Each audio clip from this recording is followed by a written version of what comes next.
different breed of athletes, especially in the younger generation. We see these guys, middle school, early high school, 6'6", like built like a collegiate athlete already, built like these NFL athletes already.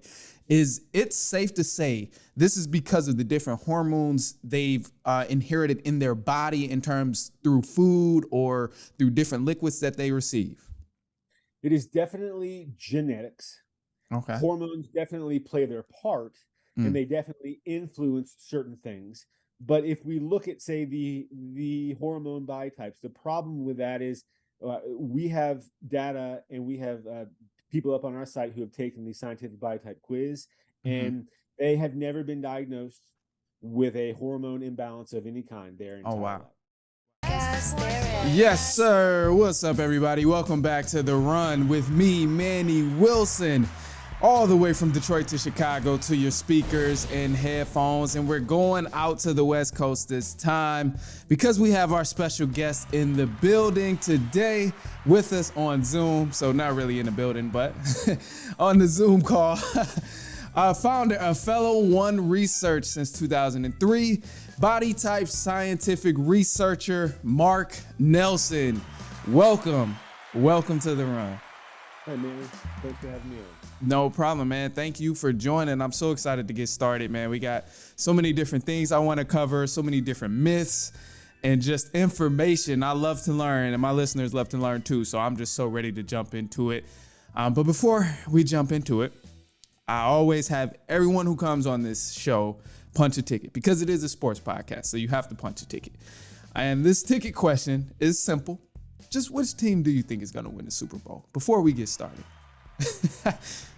Oh my goodness. Let's hear it. Actually watched some of the games over the holiday, but honestly, I don't track the NFL close enough to really know Mhm. who are the top three teams right now to choose from. I would say you could play it safe and really just go with the Kansas City Chiefs. If you Oh, want, cool. is you cool with? Okay, all right, I accept it. I accept it. Ticket is accepted. All right. Okay, cool. So I mentioned, man, body type scientific researcher. I kind of have a little bit of knowledge of what that means and what that is, but just to kind of make sure we're all on the same page and all the listeners have an understanding of what that means, could you just briefly explain that? That way, when we reference it throughout the episode, people know what it means. So what are the difference in body types and what are the different body types? So, uh, in terms of the four body types, the Mm-hmm. four scientific body types, Mm-hmm. I think that most people have heard of the somatotypes, the endomorph, ectomorph, the mesomorph, the hormone body types, the kibbe body types, the triangle body types, the 10 body types, and Mm-hmm. whatever other versions of the body types that you can find out there. What most people don't realize is that none of those body types are scientific. They Oh, aren't based wow. on any science.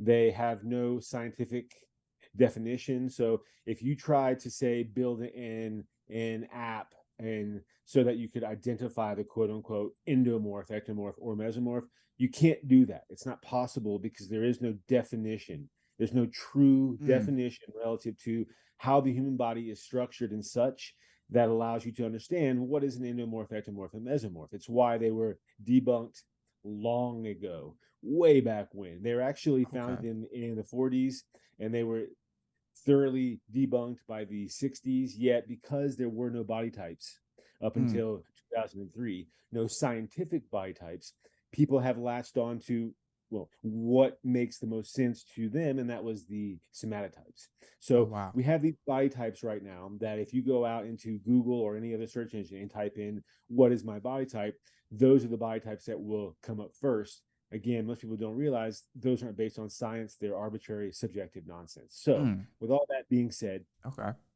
when I was looking at why my body was so different than the average person's body, and I'm not even sure that it's the average person's body anymore, because our data, our body type science data shows that only roughly 30% of the population is a body type 1, which is the standard body type. Mm. So in terms of body type, in terms of scientific body type, or more specifically, genetic scientific body type, there's only one body type that is accepted by mainstream science and medical doctors, and that Okay. is the standard body type 1, which I'm happy to talk about further, but that's Mm. really it. All other body types at this point are unscientific nonsense. So I'll sort Wow. of pause and see if I'm making sense. So okay, yeah. Let's break this down. Let's break this down just a little bit, because you threw a lot at us. You threw a lot at us. So I want to break this down and make sure I understand also. So Sure. just to make sure I'm understanding correct. So I know typically what we'll do is just general population. What we'll do is we'll go on Google. Am I healthy? What's my body type? So the search engines, just make sure I'm correct. The search engines that give us an answer to that question are inaccurate. Like it's not scientifically spoken on, right? That is correct. Wow. It's one of the downfalls of the search engine, just as it's one of the major downfalls of social media. It's all the same, man. Wow. That's something I never knew. So the model, I know you said there was one specific scientific researched body type. And what is that model called? That way, if someone wants to go research into it, they actually have the information and what to abide by. What's that model called? So you can see the image behind me on the wall. Yeah, I see it right over there. That is the standard scientific human body anatomy book by type 1. You go to any scientifically approved human body anatomy book, that is the image that you Wow. find in that book. Mm-hmm. Why? Because that's the scientifically approved and accepted uh, human body when it is fully developed, meaning as you're an adult. But technically, Mm. when you're born, right, according to mainstream science and medical doctors, when you're born, this is the body that every human being is born to. 100% of every human being is born into this body type 1, right? And that's what Really? mainstream science and medical doctors say is true, which is Okay. why when you go to a scientific book, this is the image that you see. Mm-hmm. The only reason that your body doesn't look like this image is because you are eating too many calories daily above your Mm. BMR, your basal metabolic rate, which means that you're adding excess energy to your body, which is stored in the form of fat. Wow. That's Okay. the only reason that you don't look like a body type 1, according to mainstream science and medical doctors. And we Okay. know this because you can go in and see your doctor. Anyone can go in and see their doctor and ask them, hey, doc, what's my body type? And they're going to look at you like there's only one body type. It's the one right Mm. here. And they will have the same image on their wall, likely. They'll have it on their notepad, uh, in their desk, in the book, that yada, yada, yada. This is the image that they use. Right. And we have to have a standard. It's not like I'm knocking mainstream scientists and medical doctors for having a standard. What we're knocking them for here at Fellow One Research in terms of body type science is not everyone is born into that body type. There are more Okay. than one body type. And Right. there is a scientific reason why there is more than one body type. And that's what our body type science is looking at, is why. Okay. All right. All right. I think I get the understanding of it now. I kind of get the understanding of it. So let's jump into some true or false. Actually, let's have a little fun with this. You can correct me if I'm not going to be wrong, because I truthfully don't know the answers to any of these. So this is why I need your help. Okay. So the first one I have here, man, just to kind of give a true or false. When we see all of these different breed of athletes, especially in the younger generation, we see these guys, middle school, early high school, 6'6", like built like a collegiate athlete already, built like these NFL athletes already. Is it safe to say this is because of the different hormones they've inherited in their body in terms through food or through different liquids that they receive? It is definitely genetics. Okay. Hormones definitely play their part, and Mm. they definitely influence certain things. But if we look at, say, the hormone body types, the problem with that is we have data and we have people up on our site who have taken the scientific body type quiz, Mm-hmm. and they have never been diagnosed with a hormone imbalance of any kind their Oh, entire wow. life. Wow. Yet their body does not look like the standard body type 1, Mm. like on the wall behind me. They deal with skinny fat and have from birth, and they have Mm. stated this in our data, right? And these are real people who have taken the actual scientific body type quiz and who have said from day one, since I was born, I've never looked like a body type 1. I Wow. have never had all the muscle and muscle mass fully developed. I have dealt with skinny fat of some form. Skinny fat is defined as cellulite, thin fat, loose skin, saggy skin, crepey Mm. skin, and normal weight obesity. So they Oh, have dealt wow. with some form of skinny fat. Usually, cellulite and or thin fat is the more common forms, or the more common forms. But they have dealt with it since birth, Oh, wow. So that could be right? completely false of like, oh, they could be completely healthy just at a larger size and still be very healthy, but have a great diet and all of those type of things as well. That is correct. It is called Okay. metabolically safe obesity. And so Mm. basically, sorry, it's metabolically healthy obese. But Okay. that is true. So what we have now, we have more doctors who are coming out and saying that they were wrong over the years, that they shouldn't have Wow. looked at, especially folks with obesity, but overweight people in general. Uh, Mm-hmm. the the the main point of view, the only point of view over the years is the only reason that you're fat, that you are obese or overweight, is because you're eating too many calories daily. Right. And the Yep. That's what simple we fix, always hear. right? And the simple fix is to eat less calories, get to at or under your daily BMR for your body type, and Mm-hmm. then you lose that weight, and then you'll look like the body type 1 image, right? Right. And that's the only point of view. And as we sit here now, that is still the main accepted point of view in mainstream science. And if you go and see your doctor, likely they're going to tell you that same spiel, Yeah. right? Absolutely. There are doctors who are changing, and they are beginning to realize that the scientific data doesn't support any of that, right? That there are most certainly obese people, quote unquote, who actually are healthy. All Mm-hmm. their vital signs are healthy, and they feel healthy, and they can get up and they can go out and they can walk a few miles daily, which they do because they have a healthy lifestyle, they have a Right. healthy diet, they have a healthy lifestyle, and yet they are obese, right? Mm. And we have people like me who, even when I'm within my safe BMI weight range, I am normal weight obese because I still have too much fat on my body.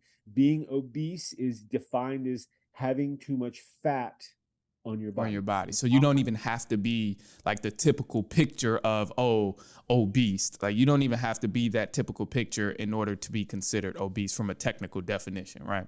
That's correct. And that's one Wow. of the inaccuracies of the body mass index, Wow. right? And again, we're not knocking the fact that we have a standard. The body mass index is at least a standard, but it has been around since the 1800s. It was officially called the standard in 1985, and it needs to be strengthened. We Mm. need to include skinny fat in it, and possibly other variables that we don't even really know about right now. Right now, it's a very inaccurate standard. And we know Wow. that because, again, there are folks like me who, even when I'm well within my safe BMI weight range, I have normal weight obesity. I have so much skinny fat on my body that Wow. even when I'm well within my safe BMI weight range, I have all this extra fat all over my body where I should have muscle and muscle mass because of my genetics. And Wow. that's what it all really boils down to.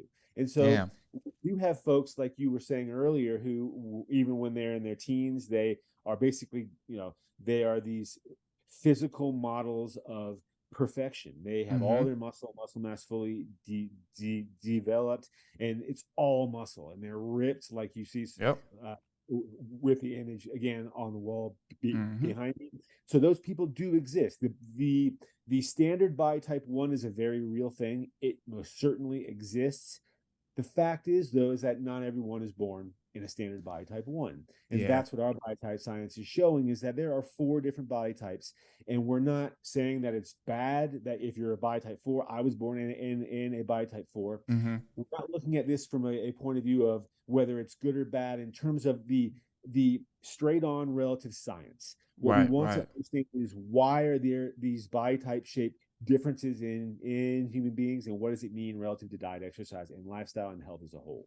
Yeah, no, that makes a lot of sense, man. And it's so crazy to hear the breakdown of it because I've never had it broken down like that. I was always, even like you said, going to the doctor at a young age, going to the doctor older. I always hear this is how your body should look. You should have this much total fat on your body, if any.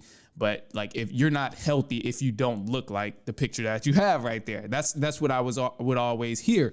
And it wasn't until I got older, and started learning more, doing kind of my own research and talking to different people, that I would hear like, okay, so you can be a bigger person and be healthy, or you can be a different body type and be healthy. So that's crazy to hear. But also something that kind of really caught me off guard was the fact that I'm still kind of soaking it in, to be honest. The being obese, even if you're not the typical look of obese, that's something that really sticks out to me, because that tells me how statistics that go, and I don't know the full 100% statistic of if it's 100% accurate or not, but just the statistic of like the US being the most obese country and things of that sort, of having the most total fat and all of that, those things make me think about statistics in that manner, if that makes sense. Like, yeah, okay, yeah, we may be the most obese country, and yeah, there's a lot of unhealthy practices that happen in the US.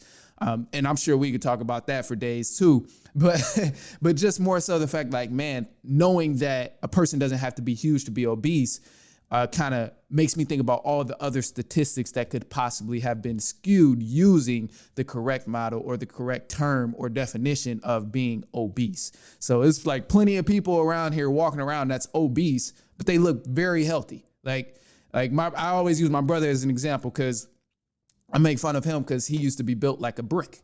I just make fun of him because like he's not a super tall dude, but he's just always been very, very defined from a young age.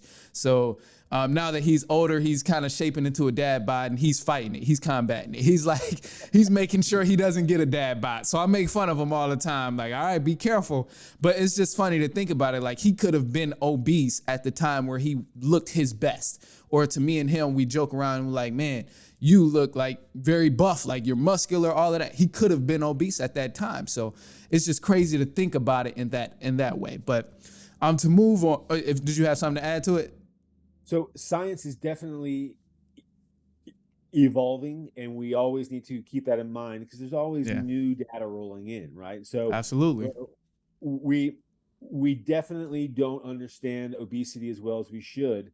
Mm-hmm. That being said, again, here at Fellow One Research, what we are doing is we're looking at what the science says right now, right? And so we are well aware that obesity is a very serious disease that has extreme risks to it. It leads to other unhealth in terms of cancer and heart disease and gallbladder issues and yada yada yada, right? That being said, we also don't understand what normal weight obesity. You are right; it has not been calculated into any of the data or any of the analysis or the summaries that we've come to so far. We don't really understand what obesity is right now. And so that's what our body type science is looking to understand, is why are there all these different body type shapes? And so I just want to make sure that I'm being clear that we support the body positive movement, because we don't understand what body type is right now. We actually understand it very well here at Fellow One Research. We have the scientific data up on the site. So what I'm getting at is please be very careful with understanding what obesity is, and making rush judgments on it. You don't know if that person is genetically just a larger person because of so much skinny fat and lack of muscle. You don't know if it's a poor diet, and you don't really know what it is. And so please be kinder to one another, because I think that it's gotten a bit out of control, and we need to stick with the facts. So I'll sort of leave it there. Hopefully that made sense. No, that definitely makes sense. I feel like that breakdown of it makes it a lot different. And also too, like how we've been discussing, like someone can be a body type 4 on a larger scale, but also very, very healthy because they may exercise every day. They may eat healthy. They may take proper precautions of their body. So that definitely breaks it down. But last, truth or false, because you actually covered one of mine. One of mine was someone must be a type 1 body type to be healthy. We know that is false. So if you've been listening, you should know by now that is absolutely false. They don't have to be the the typical model of type 1 to be a healthy person. But something I have here, this is kind of a weird one. It may be up your alley of the body type, and I'm sure you have some thoughts on it. But from what I've heard, we grow up hearing, okay, breakfast is the most important meal of the day. As I've looked into it and listened to different health things, because I try to be as healthy as I can be. So I listen to a lot of different sources of, just different recommendations of being healthy and eating healthy habits and, all of those different practices.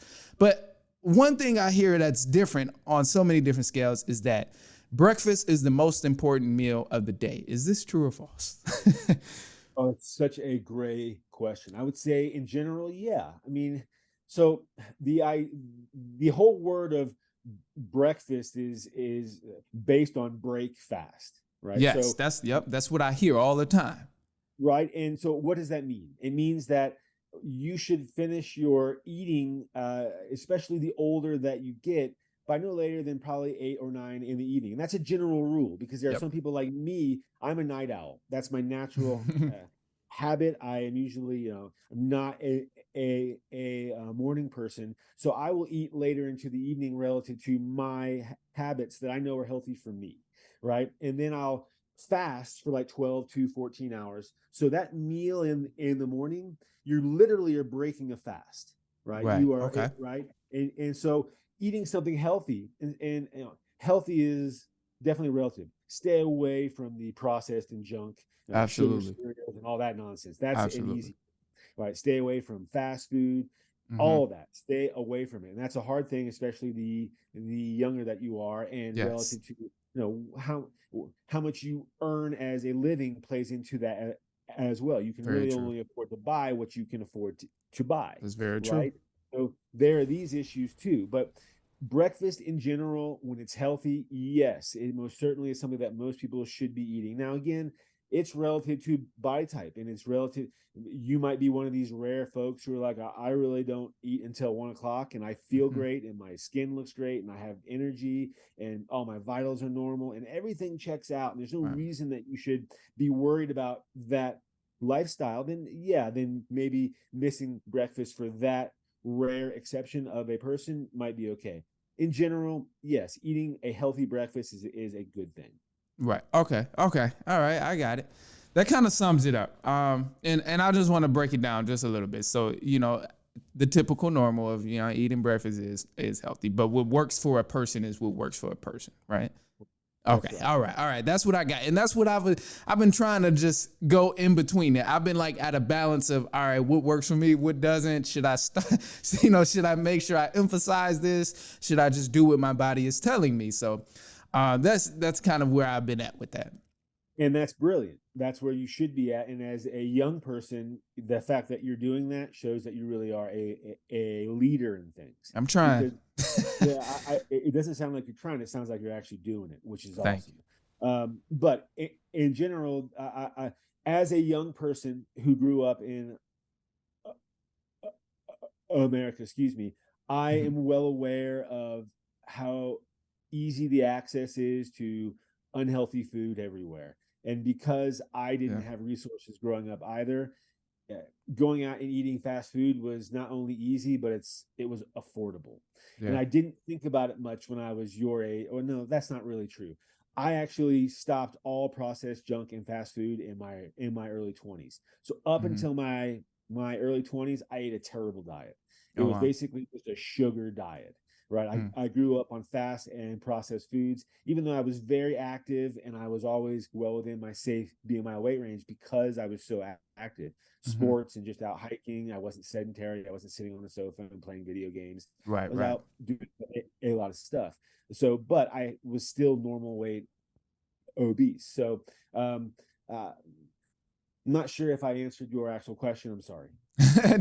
No, that definitely covers it. That's along the lines of what I was trying to get to anyway. And I mean, I don't have any problem with you adding anything to it. So that's perfectly fine too. But look, here's what we're gonna do. We're gonna take a quick break right here, and then we'll jump back into it. I got a question It's about all the weights that these guys bench press and you know, squat and all of that. I kind of want to hear your thoughts on that. So I'll touch on that in just a second. We're going to take a quick break and then we'll dive right back into it. Stay tuned. Don't go anywhere. Grab you a glass of water, grab you a glass of drink, whatever you're doing. If you're walking, enjoy the sunshine. Hopefully it's sunny out there. It's not over here right now, but enjoy. We'll take a quick break and we'll be right back. All right, welcome back to The Run with me, Manny Wilson. I'm still here with my special guest, Marc Nelson. I told you I had a question for you, man. So again, in today's world, we talked about like the younger athletes and how their bodies are already developed at a younger age and things of that manner.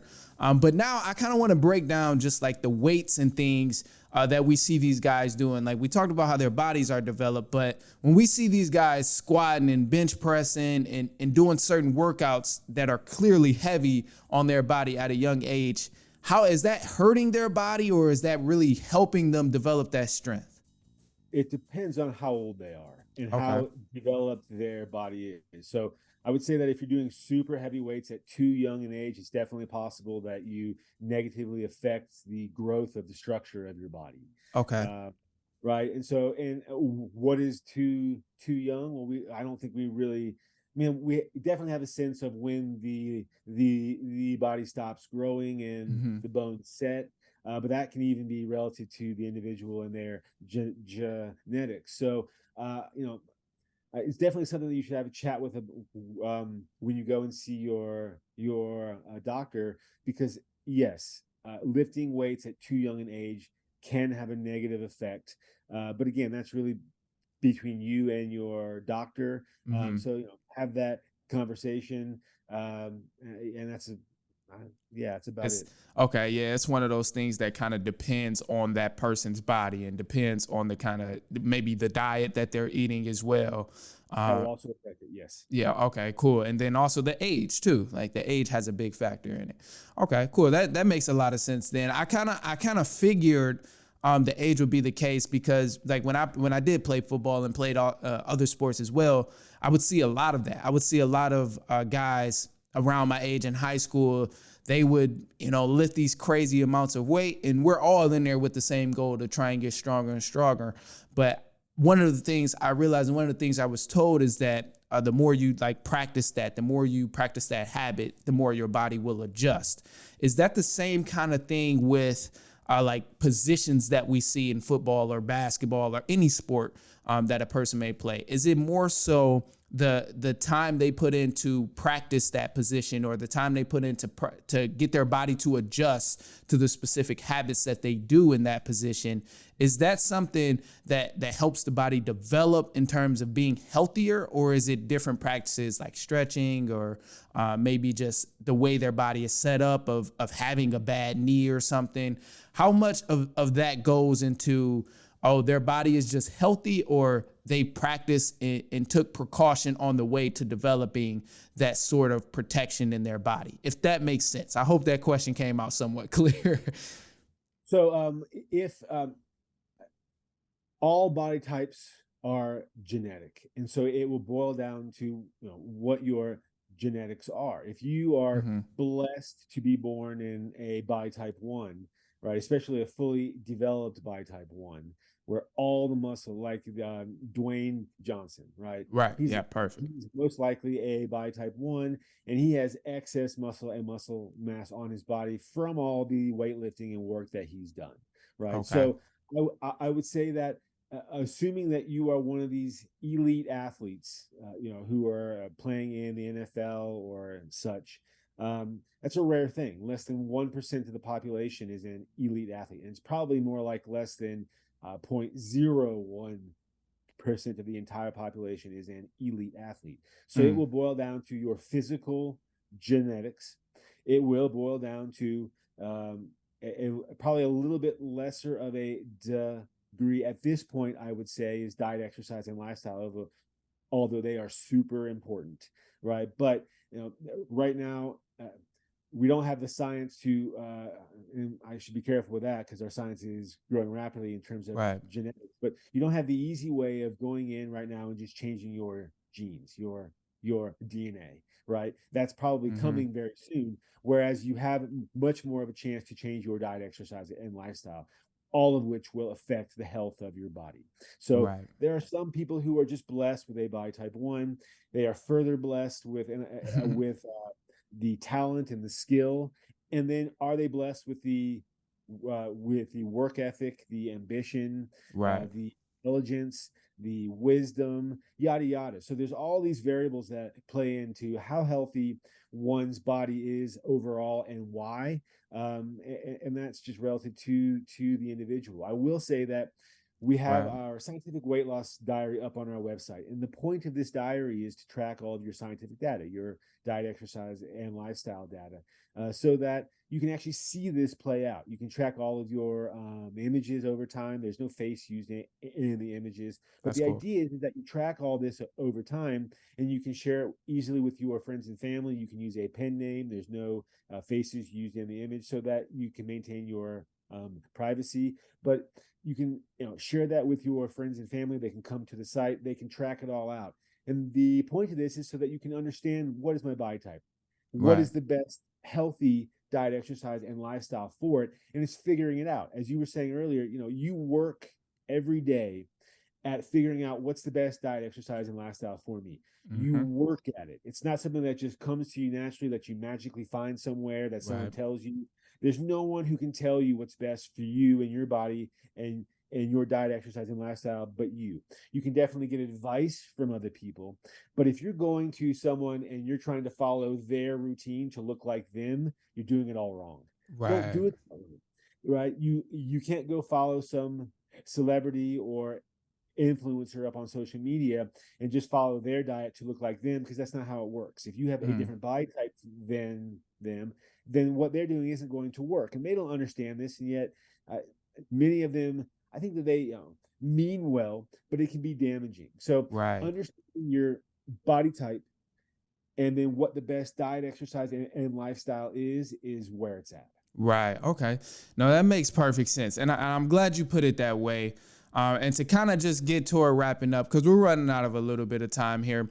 So just to kind of reiterate what you were saying on the website, I want you to kind of go ahead, throw the website out there. That way, if someone is listening and they want to track their body type, they want to like figure out what practices are best for them specifically, rather than what someone else is doing.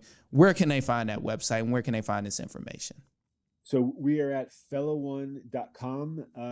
You can take the scientific body type quiz. Again, there's no image used. You can use a pin name so you can maintain your privacy. But what comes with the scientific body type quiz is you'll get your science-based diet, exercise, and lifestyle scores, Wow. your science-based metabolism score, including the adjusted, so which takes into account skinny fat. You will Wow. get your BMI, which you can get elsewhere, so that's not a big deal. But we have all these proprietary scores. You get your breakdown of skinny fat versus fat, excuse me, and we will obviously tell you what your scientific body type is. Right. So that's up at fellow1.com, and I'll sort of leave it there. Okay, awesome. And where can people find you on social media if they just want to keep track of what you're doing? So we are up on all the major ones: Twitter, Facebook, Instagram, TikTok, and you can go up and comment on any of our posts or videos, ask questions. We love to hear from you. Okay, awesome, awesome. Well, Mark, man, I appreciate you so much for coming on and enlightening us, man. I took a lot of knowledge away from this conversation. Probably the most important one is, do what works best for your specific body. Everybody's body type is different. So I want to say thank you for coming on here and giving us this knowledge. Do you have anything last to add before we wrap up at all? Thank you for having me on, and I look forward to any questions from your audience up on your podcast. I'm not sure where you're on, but if you let me know where folks can comment, if they have any questions, I'm happy to answer there as well. Okay, got you. Well, for everyone listening, I greatly appreciate you tuning in. If you've been tuned in this whole time to the conversation, whether you're listening to me on Spotify, iPodcast, iHeartRadio, therunusa.com, or even if you're watching on YouTube, I greatly appreciate it.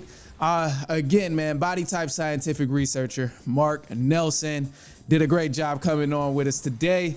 With that being said, man, we will be back later on next week, and so on and so on and so on.